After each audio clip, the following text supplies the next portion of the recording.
Halo, selamat datang di video saya. Jadi, pada video kali ini saya akan menjelaskan mengenai sediaan optalmik.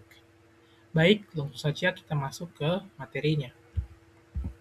Jadi, sebelum itu, mari kita harus mengetahui apa itu sediaan optalmik. Jadi, sediaan optalmik adalah sediaan obat yang digunakan untuk mata, baik untuk pengobatan, pencegahan, maupun diagnosis. Sediaan ini dirancang khusus agar aman digunakan pada mata, sehingga harus memenuhi syarat seperti steril, tidak mengiritasi, dan memiliki pH yang sesuai dengan air mata.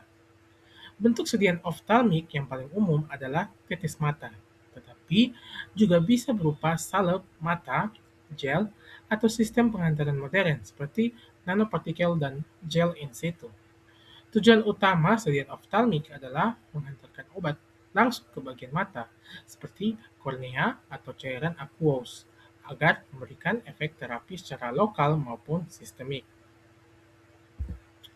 Berikutnya itu ada barier biologis mata.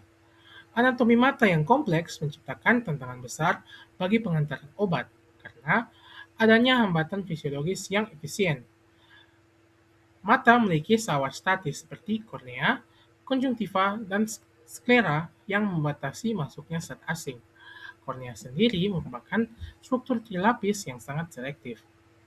Untuk mekanisme pembersihan alami dari mata ini, mata memiliki mekanisme pertahanan aktif berupa laju pergantian air mata atau lacrimal turnover yang cepat, refleks berkedip, dan drainase nasolakrimal.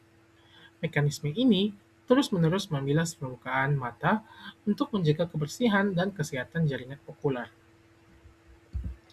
Berikutnya kita masuk ke hambatan prekorneal. Jadi, hambatan prekorneal ada tiga, ada volume cairan terbatas, laju pergantian tinggi, dan drainase nasolakrimal. Yang pertama, volume cairan terbatas. Volume air mata yang tersedia sangat sedikit, hanya sekitar 7,5 sampai 10 mikroliter, sehingga kapasitas untuk menampung dosis obat sangat terbatas. Kedua itu laju pergantian tinggi. Karena pergantian air mata yang cepat, sebagian besar dosis obat seringkali lebih dari 95% terbilas dalam waktu 1 hingga 3 menit setelah penetesan. Yang ketiga itu drainase nasolakrimal. Obat yang terbilas akan mengalir melalui saluran hidung ke sistem pencernaan atau pembuluh darah konjungtiva yang dapat memicu efek samping sistemik yang tidak diinginkan. Berikutnya ini ada struktur kornea, pesawat utama. Yang pertama itu ada epitel. Jadi, kornea bertindak sebagai penghalang fisik dan kimia utama bagi penetrasi obat. Jadi, kornea ada epitel yang pertama itu adalah lapisan terluar yang bersifat lipofilik, memiliki tight junction yang sangat rapat sehingga menghambat masuknya obat-obatan yang bersifat hidrofilik. Kedua itu ada stroma. Jadi, stroma adalah lapisan tengah yang tebal dan bersifat hidrofilik atau aqueous, menjadi penghalang bagi molekul yang sangat lipofilik. Yang terakhir ada endotel, lapisan terdalam yang juga bersifat lipofilik.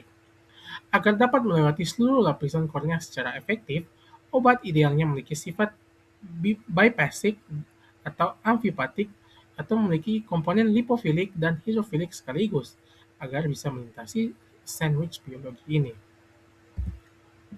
Berikutnya ini ada mekanisme penetrasi intraokular. Yang pertama itu ada jalur korneal. Jadi, merupakan rute dominan untuk obat hidrofobik melalui mekanisme transseluler atau paraseluler. Yang kedua itu adalah pengaruh Lope. Jadi, koefisien partisi sangat menentukan obat dengan permeabilitas tinggi, namun kerutan air rendah yang bisa diklasifikasikan sebagai BCS kelas 2. Seringkali memerlukan pembawa khusus untuk meningkatkan penetrasinya. Ketika itu ada peningkatan penetrasi. Penggunaan bahan tertentu seperti etanol atau surfaktan dapat melonggarkan tight junction secara sementara untuk memfasilitasi transport obat.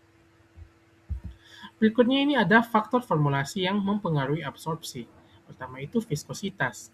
Jadi penambahan polimer seperti HPMC, karbopol atau poloxamer meningkatkan kekentalan sediaan sehingga memperlambat kainase dan memperlama waktu kontak dengan kornea. Kedua itu pH dan kapasitas dapur. Sediaan harus memiliki pH yang mendekati pH fisiologis air mata, sekitar 7,4 untuk menghindari iritasi, rasa terbakar, atau induksi air mata berlebih yang justru akan membilas obat. Ketiga, ukuran partikel. Untuk sediaan suspensi atau nanokarier, ukuran partikel sangat kritis.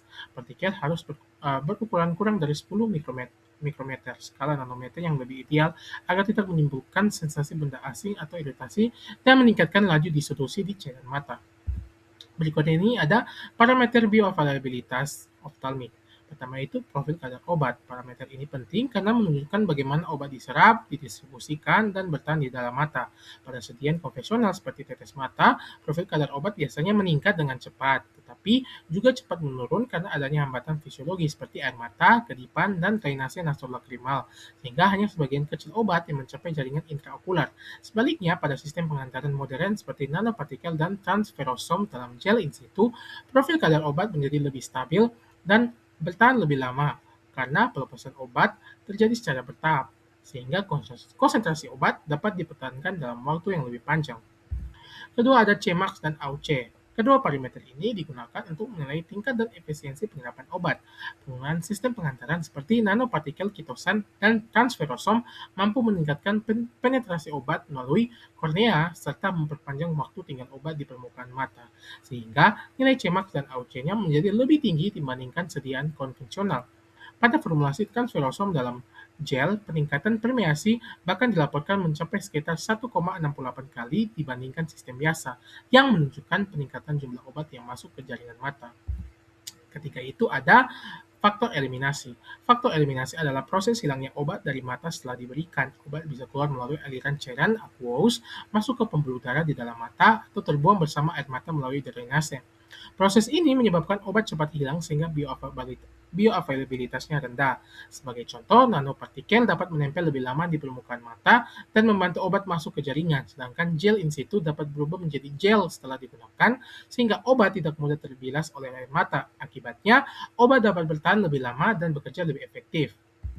Yang terakhir itu evaluasi data untuk formulasi. Jadi, ada beberapa strategi utama yang digunakan untuk meningkatkan keberhasilan terapi. Pertama itu peningkatan waktu tinggal.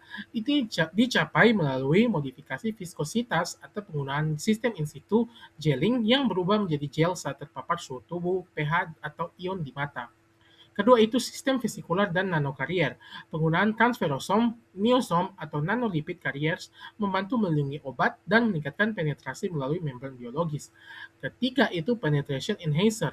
Bahan seperti Twin 80 bertindak sebagai pemacu penetrasi dengan meningkatkan fluiditas membran seperti sel epitel kornea. Keempat itu mukoadhesi. Penggunaan polimer seperti kitosan atau asam hyaluronat memungkinkan sediaan menempel pada lapisan mucin mata, sehingga menciptakan depot obat yang melepaskan zat aktif secara berkelanjutan. Baik, sekian dari materi ini. Semoga materi yang saya paparkan dapat bermanfaat bagi siapapun yang menonton video ini.